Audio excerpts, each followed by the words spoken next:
Hello les amis, j'espère que vous allez bien.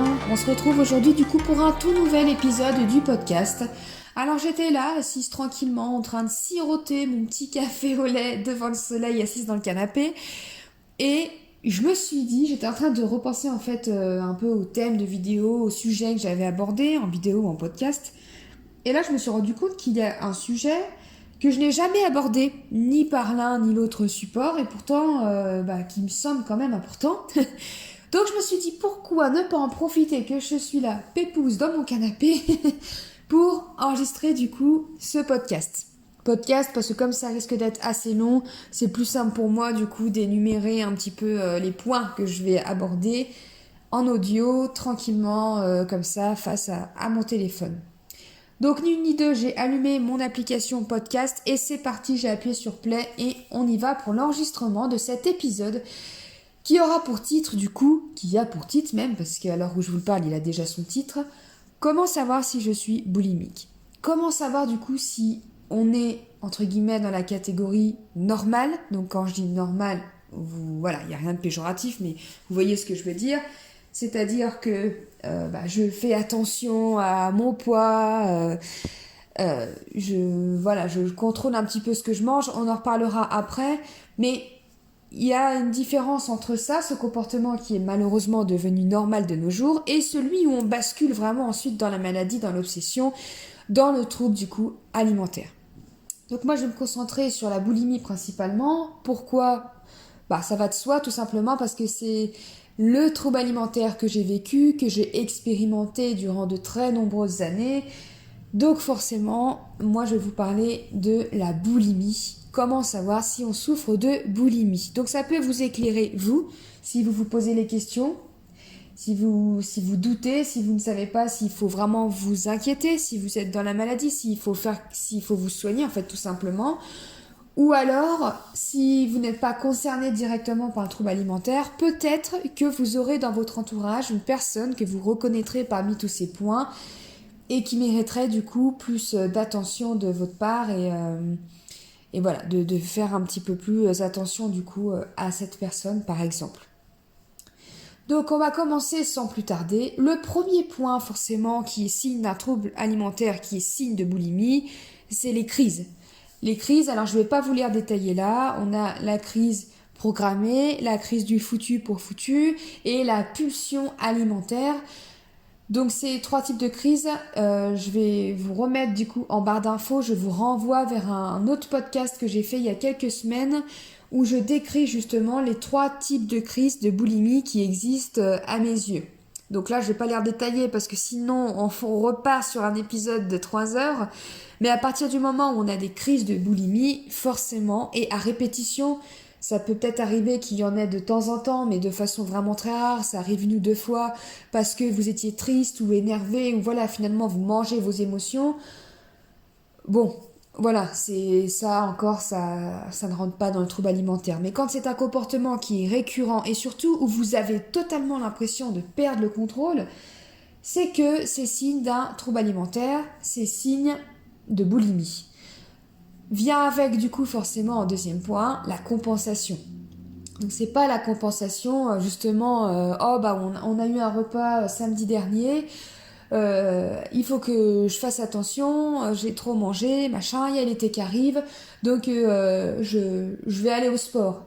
Ça, encore une fois, c'est devenu un comportement qui est normal malheureusement aujourd'hui. Mais moi, je vous parle vraiment de la compensation, alors soit d'un énorme excès de sport qui va suivre la crise ou qui va suivre un repas qui pour vous paraissait beaucoup trop lourd, mais aussi des moyens plus violents, c'est-à-dire des vomissements, l'utilisation, la prise de laxatifs, des longues périodes de jeûne suite à ces repas en fait qui vous font peur. Voilà, c'est vraiment une compensation plus agressive et plus violente en fait. Donc c'est le deuxième signe qu'il y a un petit souci du coup, que le rapport avec la nourriture est vraiment, n'est pas normal. Autre point, alors je voulais juste préciser qu'il n'y a vraiment pas d'ordre en fait dans tout ça.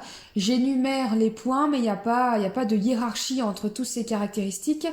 Il n'y a pas besoin de cocher toutes les cases pour dire qu'on a un trouble alimentaire. Ça peut être que quelques-unes, ça peut être tous, enfin voilà. Moi, je les ai tous connus, c'est pour ça aussi que j'énumère ceux-là, parce que c'est ceux que j'ai vécu et qui me viennent en tête, mais il n'y a pas besoin d'en arriver à tous ces points, où on peut même en avoir plus, pour du coup, entre guillemets, se diagnostiquer boulimique, on va dire. Donc je reprends. Donc du coup, voilà, les crises, les compensations. Et troisième point, du coup, je dirais penser à la nourriture H24, du lever au coucher. Avoir une obsession pour la nourriture, ça peut paraître difficile à imaginer quand on n'est pas concerné, mais si je fais un parallèle avec mon expérience à moi, je me levais le matin, j'avais même pas encore ouvert les yeux que je pensais à ce que j'allais manger, et plutôt à ce que j'allais avoir le droit de manger. Donc tout de suite, je pensais au futur repas. Ok, inquiétez pas tout de suite, hein, mais à telle heure, j'aurai le droit de manger tel ou tel truc. Et je pensais qu'à ça. Et dès que j'avais terminé de manger, je pensais déjà au prochain repas d'après. Je pensais H24 à la bouffe. Tout le temps, tout le temps, tout le temps. Quand je savais que j'allais faire un cheat meal, comme je l'appelais à l'époque, ou même avant que j'appelle ça un cheat meal, quand je savais que j'allais faire un écart que je m'étais autorisé, qui était censé être contrôlé, bon, qui se transformait en crise, mais bref, que je disais je vais m'autoriser un plaisir, alors là c'était encore pire en fait. Je pensais vraiment, vraiment, vraiment qu'à ça. Si c'était dans 3 semaines, je comptais les jours vivement que j'ai le droit de manger, etc. Et tellement je pensais à la nourriture, j'en rêvais souvent, très souvent la nuit. Mais alors c'était même désagréable parce qu'en fait, c'était même pour moi des cauchemars. Je rêvais que je crisais. Je rêvais que je faisais des crises, ou alors je rêvais que je mangeais plein de gâteaux et que j'arrivais pas à m'en arrêter. Et le matin, quand je me réveillais, j'avais ce moment de panique, de me dire putain, mais qu'est-ce que j'ai fait? Et là, mais non, t'inquiète, tranquille, c'est bon, c'était qu'un cauchemar. Donc c'est pour vous dire à quel point la nourriture était vraiment présente dans mes pensées et m'obsédait puisque elle occupait mes pensées du jour, mais même finalement mes pensées de la nuit. Donc je pensais tout le temps, tout le temps, tout le temps à la nourriture. Autre point, du coup qui est un peu lié, c'est la prise de tête avec la nourriture en fait. C'est se prendre totalement la tête, c'est-à-dire qu'il n'y a aucun repas qui est naturel, qui est spontané. C'est élaborer des stratégies quand on sait que voilà, il va y avoir des repas plaisir, entre gros guillemets, élaborer des stratégies de l'avant, du pendant, de l'après, enfin c'est quelque chose qui, moi voilà, élaborer mes plans de jeûne qui précédait le repas, comment j'allais faire pour compenser la suite, mes trucs, comme je vous ai déjà dit, par exemple, si c'était un apéro dînatoire, un buffet d'anniversaire ou autre, à me dire, tu n'as le droit de manger qu'une sorte de tel machin, une fois par heure, bref, tous ces trucs-là, qui peuvent paraître mais zinzin, en fait, complètement zinzin pour quelqu'un qui n'est pas concerné. Se prendre la tête comme ça, c'est un signe qu'il y a un trouble du comportement alimentaire, puisque ce n'est pas un comportement qui est normal. Tout, ça va de soi aussi, mais du coup, tout peser, tout calculer, analyser, toutes les valeurs nutritionnelles, en fait, des aliments, décrypter toutes les étiquettes, tout peser vraiment. Enfin voilà, moi quand je faisais un truc, c'était pas si par exemple je m'autorisais, je sais pas, 100 grammes de viande par exemple, parce qu'à l'époque je mangeais de la viande, et si jamais il y avait 101 grammes sur la balance, je retirais le 1 gramme en trop. Et c'était pareil si j'allais manger des légumes, des féculents ou quoi que ce soit. En fait, c'était vraiment dans l'extrême, tout calculé, tout analysé. Voilà, il y a rien qui était laissé au hasard. Donc à partir du moment, les heures et tout ça, à partir du moment où on se prend la tête comme ça pour la bouffe, encore une fois, c'est qu'il y a du coup un souci. Et d'ailleurs, je rebondis parce que du coup, je repense à des comportements. Il y a aussi, voilà, si on va en course par exemple, les courses, ça peut vite mettre des heures et des heures parce qu'encore une fois, on analyse toutes les étiquettes. Donc il y a tous les éléments qu'on regarde, tous ces aliments pardon, qu'on analyse. Il y a des aliments qu'on prend, qu'on met dans le caddie. Et puis on y pense, on se dit non, mais non, je peux pas avoir ça dans mon placard, je peux pas ci, je peux pas ça.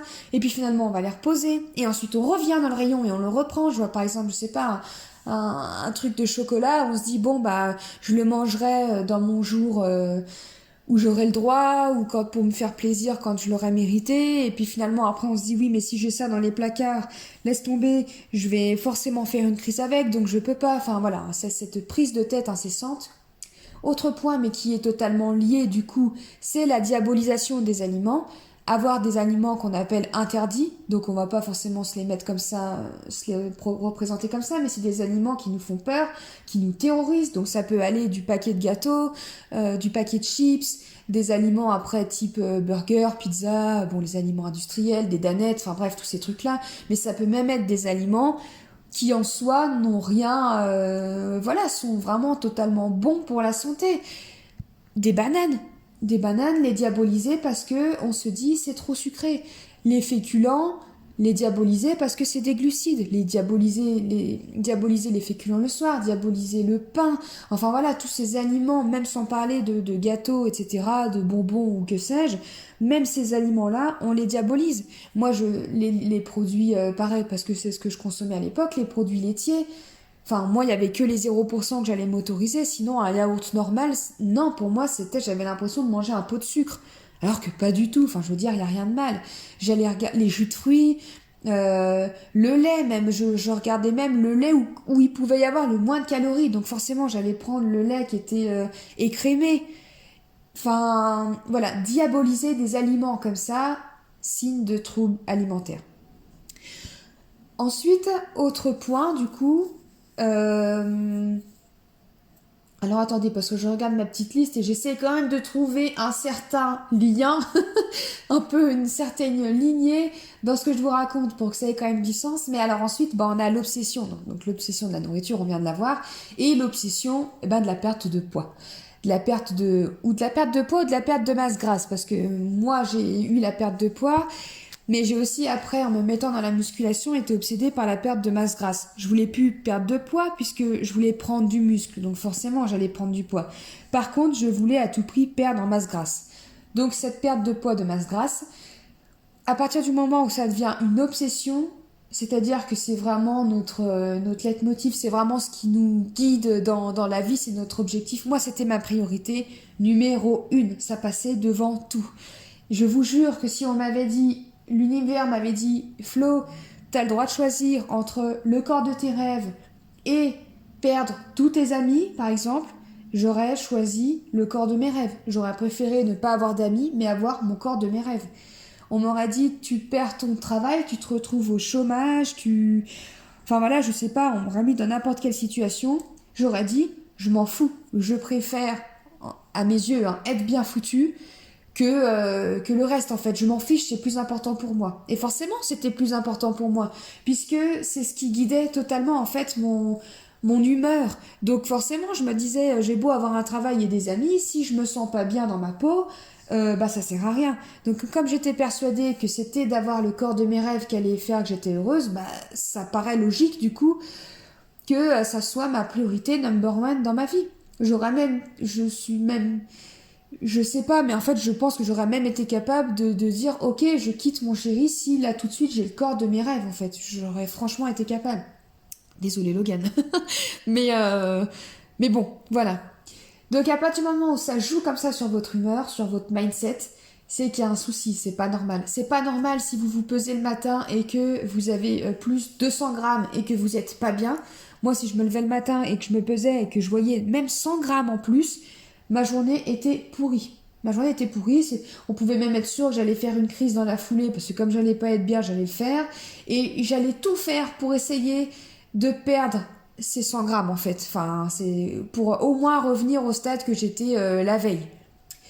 Donc ça, c'est pas normal. Et si par exemple, il y avait pareil 100 grammes dans l'autre sens, 200, 300 grammes en moins, là ok, ça veut pas, finalement ma journée n'était pas meilleure, hein, mais au moins je partais d'un bon pied, parce que j'étais contente, j'avais perdu du poids, donc voilà. Donc ça non plus, c'est pas normal en fait. Notre poids, tout ça ne devrait pas du tout guider notre humeur de la journée. Ensuite, pareil, je reprends ma petite liste. Hein. Alors voilà, s'interdire du coup des sorties, des événements, etc. pour éviter la nourriture. Des restaurants qu'on va refuser, des soirées, des sorties entre amis qu'on refuse parce qu'on sait très bien qu'on va être face à la nourriture. Soit on se dit, je me sens pas capable, je vais mal le vivre, je vais pas réussir, si c'est un restaurant, à manger moi ma salade verte pendant que les autres vont manger des frites. Je vais pas y arriver, je sens que ça va vraiment être trop dur pour moi, donc je préfère ne pas y aller. Puisque bien sûr le fait de prendre aussi des frites est inenvisageable. Hein. Donc on évite. Voilà, pareil, faire une sortie, aller dans un bar ou quoi que ce soit, ou d'aller chez quelqu'un, en fait, où on se dit, je me sens pas capable, je vais pas y arriver, je préfère rester chez moi, manger mon repas, que d'aller me mettre sous le nez de la tentation, et voilà, en fait, j'ai vraiment pas envie. Donc ça, c'est pareil, encore une fois, signe du TCA. J'ai fait une petite pause parce que je vous ai lâché un éternuement du feu de Dieu. Je me suis dit que, non, j'allais quand même pas vous lâcher ça dans les oreilles. Donc du coup, je reprends où j'en étais. Donc ensuite, autre point, la peur de manquer durant les repas, et notamment, alors je reprends souvent l'exemple des apéros dînatoires et des buffets à volonté, parce qu'on en faisait souvent quand on faisait des soirées entre copains, entre amis, c'était beaucoup plus simple pour nous, donc on faisait souvent comme ça, et c'était très difficile à vivre pour moi. Et c'est très difficile à vivre, je sais, pour les autres personnes qui souffrent de boulimie notamment, de troubles alimentaires. Et alors la peur de manquer, c'est-à-dire que, en fait, quand j'arrivais devant le repas et que je voyais les autres manger, ou même si c'était un apéro, rien qu'un apéro, mais à partir du moment où c'est un repas qu'on partage, parce que même par exemple partager une pizza avec mon chéri, avant avec Logan on aimait bien, on aimait bien, j'aimais bien surtout, parce que j'avais cette envie aussi de goûter à tout, encore une fois, donc il fallait que je goûte également ce qu'il avait pris, ça aussi c'est un mécanisme que je n'ai plus maintenant. J'aime toujours bien partager et se faire goûter, mais je veux dire, c'est plus du tout comme avant où c'était impératif. Donc du coup, je voulais qu'on prenne chacun une pizza différente et qu'on se la partage. Sauf qu'on coupait des parts comme ça et on se servait après, on se servait dans le plat. Sauf que Logan est quelqu'un qui mange très vite, qui mange plus vite que moi. Et du coup, souvent, je le voyais manger, et j'avais tellement peur, cette peur que moi, il m'en reste plus, ou que que je n'en ai pas assez, que je me dépêchais moi aussi de manger et même de m'empiffrer. Et sauf que lui, il mange sans se poser de questions, c'est juste qu'il mange vite. Moi, du coup, j'étais totalement enfermée dans ma bulle et je n'arrivais pas à tenir une conversation parce que je pensais que vite, jusqu'à ce que, jusqu'à ce qu'il n'y en ait plus, parce que j'avais cette peur de manquer. Et donc, c'était la même chose avec un apéro entre amis. Si j'ai des amis qui mangent plus vite que moi ou qui ont cette tendance à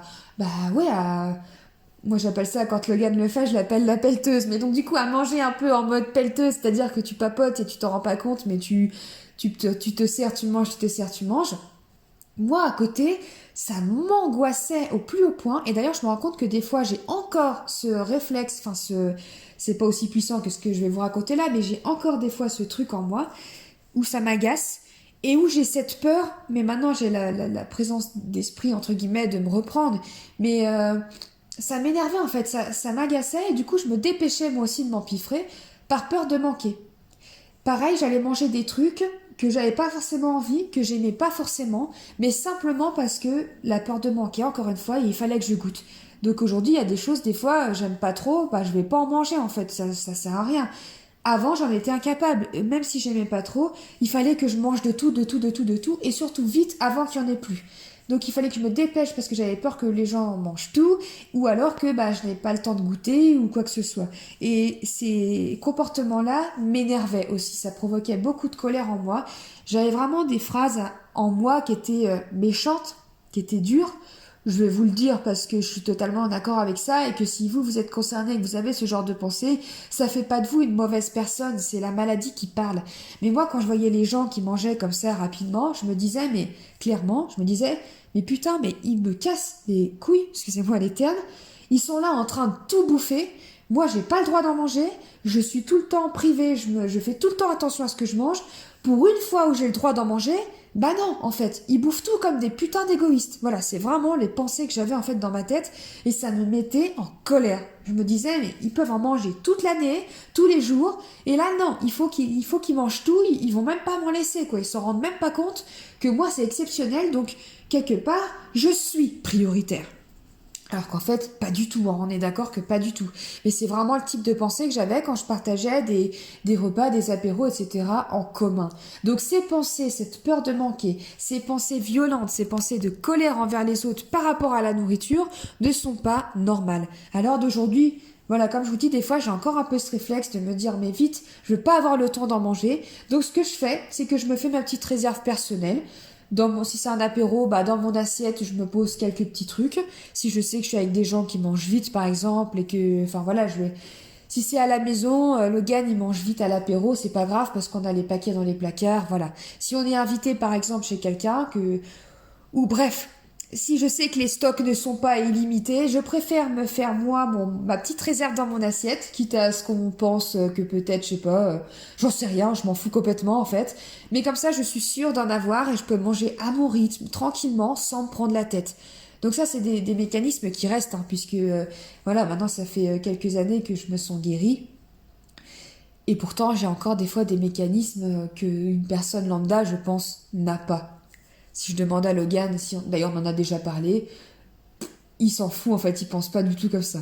Bon, en même temps, vu qu'il fait partie de ces personnes qui mangent en mode pelleteuse, forcément il a pas le temps de se poser les questions, mais bref, c'est pour dire quoi. Donc voilà, encore des mécanismes de pensée, la peur de manquer et des pensées violentes envers les autres qui mangent en fait. Ensuite, autre point, du coup, si on rebondit un peu sur tout ce que j'ai abordé précédemment, eh ben, il y a manger de grosses quantités. Donc, je parle pas forcément en crise, mais manger de grosses quantités en un temps rapide, sans savourer, totalement déconnecté de la réalité, de ce qui se passe autour, sans avoir faim non plus, mais avec cette perte d'impression, avec cette impression pardon, ça va être plus clair dans ce sens-là, cette perte de, oh, je vais pas y arriver, cette impression de perte totale de contrôle, voilà.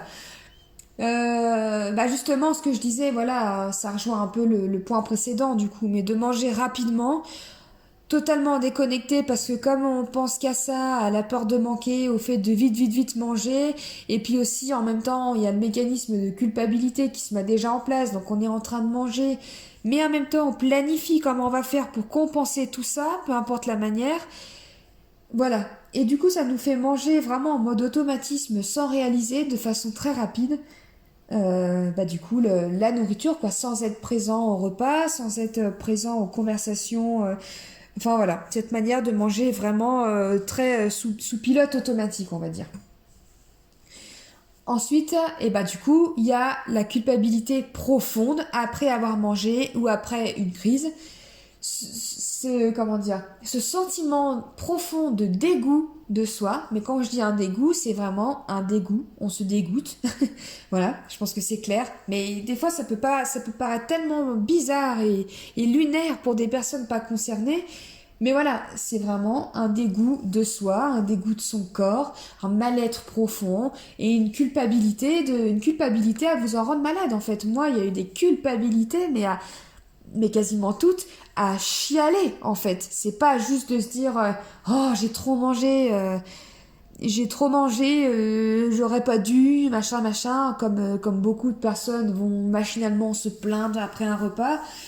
Là, c'est vraiment le mal-être en fait, c'est-à-dire qu'on peut plus se supporter, moi je sais que je supportais plus du coup de sentir les vêtements sur moi, et c'est là qu'on voit que c'était totalement psychologique parce que même sans avoir mangé beaucoup, j'avais l'impression que ça y est, j'explosais mes vêtements alors que j'avais pas forcément mangé en énorme quantité quoi. On peut avoir cette sensation d'être serré dans son pantalon, du coup on déboutonne le bouton. Mais là, même sans parler d'avoir fait un bon repas, tout de suite, des fois si c'était même à partir d'un chocolat, j'avais déjà cette sensation. Donc je me sentais grosse, clairement. J'avais l'impression de sentir de la graisse dégouliner sur mes cuisses, dégouliner sur mon ventre. Et donc je me dégoûtais parce que je me disais, t'as été incapable, t'as pas réussi à te contrôler, t'as pas réussi comment dire, t'as failli à ta mission en fait, t'es censé faire attention à ce que tu manges, là t'as failli, donc du coup un dégoût intérieur également, et voilà, une culpabilité vraiment à en pleurer, à des fois avoir besoin de crier, à avoir envie avoir envie de vomir, mais pas forcément de vomir physiquement, à avoir envie de vomir sa douleur, si on veut, enfin son mal-être, vraiment un mal-être profond. Donc manger, même si c'est un gros repas qui a été bien lourd, un bon repas de Noël ou un bon repas, je sais pas, plein de fromage comme en hiver, dans tous les cas, ces repas-là ne devraient pas nous faire nous sentir mal, et encore moins mal à ce point-là en fait. Voilà. Et enfin, pour finir, enfin, il y a plutôt deux derniers points, on va dire, des comportements qu'on peut faire, des comportements qu'on peut avoir, pas normaux, encore une fois. Donc il y a manger en cachette. En fait, si vous mangez en cachette, mais même si c'est juste reprendre un autre biscuit, un autre paquet de gâteaux, quoi que ce soit, il y a des personnes qui vont le faire sans... Bah, moi d'ailleurs, maintenant, à l'heure d'aujourd'hui, je le fais sans me poser de questions. Je me dis pas que vont penser les gens, etc. Je prends mon truc à manger, enfin... Je m'en fiche en fait. Mais quand on le fait en cachette, quand on a ce sentiment de honte parce qu'on a peur que les gens aux alentours remarquent ce qu'on mange, c'est pas normal. Moi, il y a des fois, je subtilisais du coup un chocolat en douce, ou dès que, je sais pas, imaginons que j'étais dans une pièce avec quelqu'un, il y a des gâteaux qui sont ouverts à disposition, des cookies par exemple, plein de cookies, et là, je vais pas m'autoriser, je vais pas oser en fait en reprendre un deuxième, et si la personne tourne le dos, là, vite, je vais vite le prendre, je vais vite me le mettre en entier dans la bouche et l'avaler. Enfin, je parle au présent, mais ça, c'est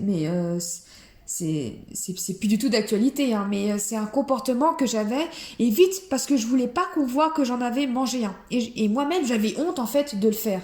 Donc, manger en cachette comme ça et en avoir honte, c'est pas un comportement qui est normal.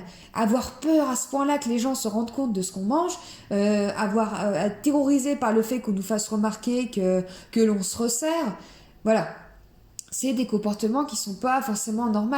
Jeter également, je sais pas, par exemple, si c'est des trucs que j'ai déjà fait, mais j'ai des exemples clairs qui me viennent en tête. Par exemple, à la maison, il y avait des Ferrero, par exemple, je sais pas, c'était Noël, c'était Pâques, on a des Ferrero Rocher. Et ben, si j'allais manger un chocolat, mais même sans parler de crise, mais si j'allais en manger un, l'emballage, fallait que je le cache au fond de la poubelle parce que j'avais peur que Logan, quand il allait rentrer du boulot ou quoi que ce soit, qu'il ouvre la poubelle et qu'il voit l'emballage. Mais alors que je suis sûre qu'il l'aurait même pas vu parce qu'il s'en contrefou, ou même s'il l'avait vu, il aurait rien dit. Mais je cachais en fait les emballages parce que j'avais trop peur qu'on voit que moi, j'ai pu manger ce genre de choses en fait. D'autres comportements comme ça, bah après, finir des assiettes en cachette. Finir des assiettes, pas mes assiettes. Finir les assiettes, par exemple, si j'avais des invités, au moment de débarrasser les assiettes, si, je sais pas, la personne n'avait pas fini sa part de dessert, et ben la manger en cachette dans la cuisine. Ça, c'est des comportements que j'assume maintenant parce que je sais que c'est lié à la maladie, mais vous n'imaginez même pas la honte que j'avais quand je faisais ça, en fait. Je me dépêchais de finir comme ça en cachette. C'est... Ou les plats, tout simplement, justement, s'il y a, je sais pas, je fais un tiramisu, il en reste, quand je vais dans la cuisine, et ben là, vite, je vais en remanger plein comme ça, je vais en manger en cachette, alors que j'ai pas voulu me servir, ou pire, j'en ai pas mangé, là, devant les autres, en plein repas. Voilà, ce genre de comportement, en fait, de se cacher pour manger, n'a rien de normal. Et après, il y a d'autres choses que j'ai... Mais je pense que du coup, je détaillerai peut-être dans une vidéo ou dans un podcast les comportements que j'ai pu faire, euh, que m'ont fait faire en fait le trouble du comportement alimentaire. Mais après, voilà, manger des choses qui se mangent pas, comme des aliments surgelés, ça j'en ai déjà parlé plusieurs fois, ou des choses... bah voilà, manger des conserves froides, du thon froid, ouvrir des conserves en fait, et parce que quand j'étais chez mes parents en fait je dormais, ma chambre elle était au sous-sol si on veut, et du coup à côté de ma chambre il y avait aussi un peu le garde-manger, il y avait un deuxième frigo qui était là avec tous les stocks des placards et tout, et les stocks que faisait ma mère en fait, et du coup si je me réveillais en pleine nuit et qu'il y avait rien, il y avait plus de gâteau, rien qui était là, je pouvais pas remonter à l'étage parce que ça allait faire trop de bruit, donc je voulais pas prendre le risque de réveiller mes parents, même si des fois, souvent, je le faisais quand même.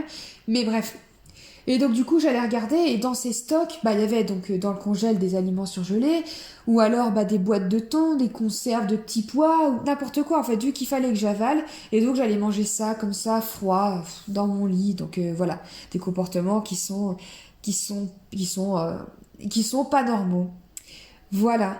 Écoutez, je pense que du coup j'ai fait un tour assez large de tous les points, de tous les comportements que vous pourriez avoir et du coup qui pourraient vous donner l'impression, enfin qui pourraient vous certifier, vous confirmer ou je ne sais quoi, que vous souffrez du coup d'un trouble du comportement alimentaire. Bien entendu, si vous vous reconnaissez dans tout ça, n'hésitez pas à demander de l'aide.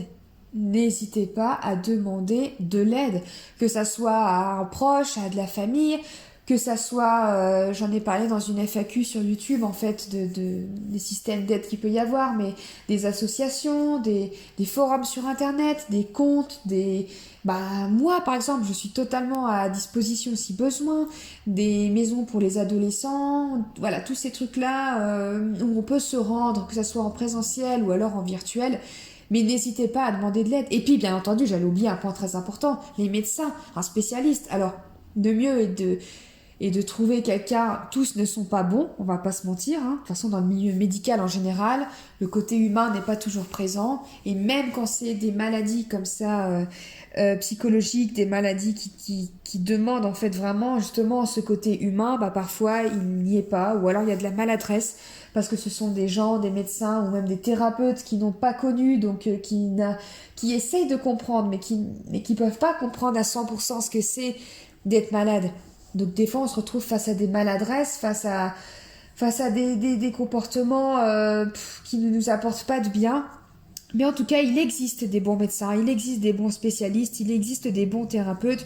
Donc il faut essayer, il ne faut pas hésiter à en essayer plusieurs et pas s'arrêter sur un psychologue, un thérapeute. Non, des fois c'est juste pas le bon, mais il en existe d'autres. Donc il faut surtout pas avoir peur de demander de l'aide parce que comme je l'ai déjà dit, la boulimie c'est une maladie qui est quand même grave mine de rien, qui cause des dégâts physiques, qui cause des dégâts psychologiques.